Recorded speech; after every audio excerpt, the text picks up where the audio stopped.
समुद्र शास्त्र रे शरीर केउ अंगरे कला जाई रहिले शुभ होइथाय ताहा उल्लेख करा जाइछि।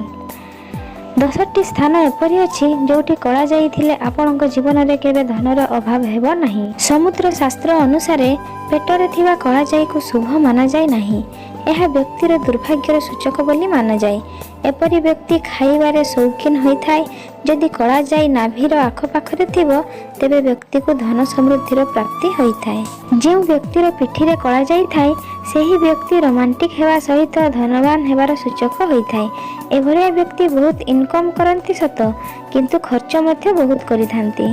पादर आंगुठीरे कला जाई थिबार माने हेउची आपण समाज रे प्रतिष्ठित एवं संपन्न व्यक्ति हेबे।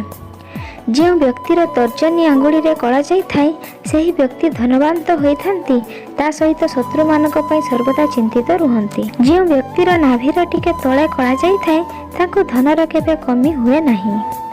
जो व्यक्तिर भ्रूलता मध्य थिबा खाली स्थान रे कला जाई थाय ताको बहुत शुभ माना जाए।